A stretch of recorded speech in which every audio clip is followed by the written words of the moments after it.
Hello, and thank you for this opportunity to talk with you about two topics that I'm particularly interested in: technical vocational education and training, and e-learning. This presentation has three parts and is based around the Australian experience. Firstly, policy and the establishment of centralised approaches to e-learning, the outcomes of these centralised approaches, and finally, the sorts of practices that teachers engage in contemporary times.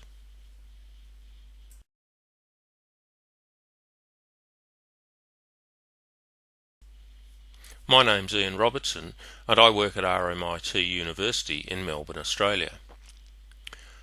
Australia is a large country measuring approximately 4,000 kilometres from east to west and 3,000 kilometres from north to south. The population largely sits around the eastern coast and small population centres around Darwin, Adelaide and Perth. Much of the country is uninhabitable due to lack of water. First settled by indigenous peoples over 50,000 years ago, and then by white settlement approximately 250 years ago, Australia developed as a set of colonies, each with their own administrations. It was not until 1901 that the Commonwealth of Australia was established through a constitution which established a federal government and left the state governments in place. Responsibilities for various aspects of government were detailed in the Australian Constitution of the time.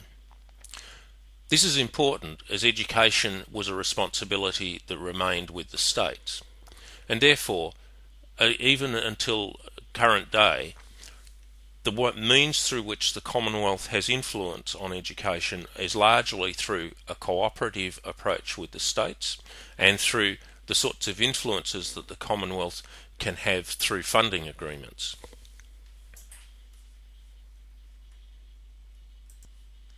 This small amount of history is important in understanding educational policy in Australia, as there are two layers of government that are of influence. Firstly, the federal government in Canberra, and secondly, each of the 6 state governments in the various provinces of Victoria, New South Wales, Queensland, South Australia, Tasmania and Western Australia.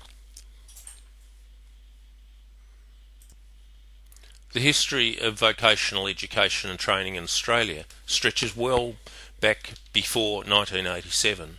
However, I've chosen this year as a useful date for this brief history because it marks the point at which the vocational education and training in Australia adopted competency-based training and started to establish a national framework for the implementation of vocational education and training through competency-based training as well as training market reforms. In 1992, we see the first evidence of interest in technology for vocational education and training when the Flexible Delivery in TAFE, a national framework for implementation, described flexible delivery as an approach to learning which provided choice for learners and included learning technologies where appropriate. In 1994, we saw the establishment of the Australian National Training Authority, or ANTA, as a form of cooperative federalism, where the ministers for vocational education and training from each of the states and territories, plus the Commonwealth, were the ministerial council to which ANTA reported. ANTA survived a period of approximately 10 years, and in that time it developed 3 strategic plans.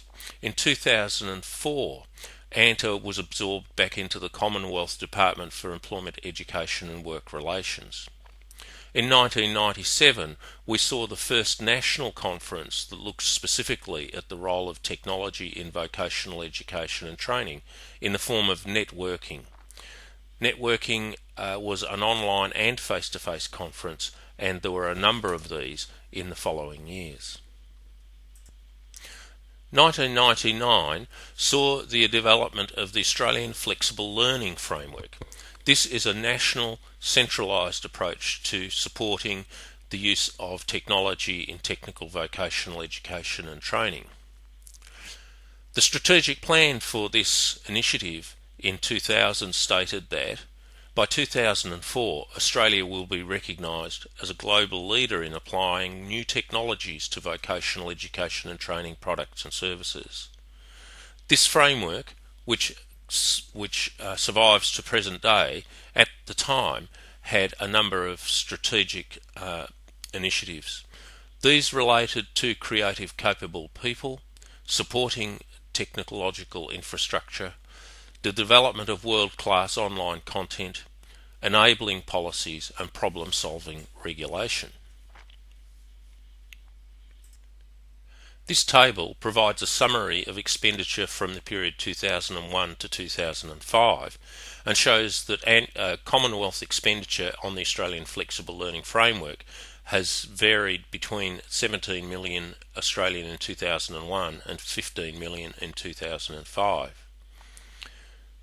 Initiatives under this funding largely relate to professional development for people, establishing the required infrastructure, development of online content, and a range of other initiatives which relate to regulation, communication, marketing and engagement of particular stakeholders in the vocational sector.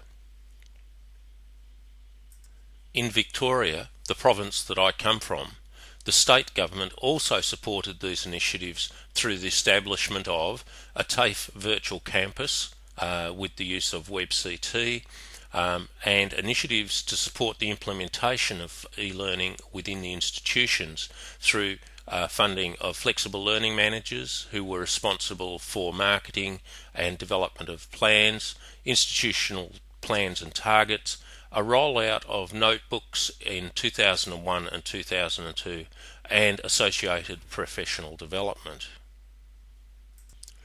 Given the rapidness of this brief overview of Australian policy in technical vocational education and training and e-learning, I would now like to stop and take questions and comments to provide clarifications if I can.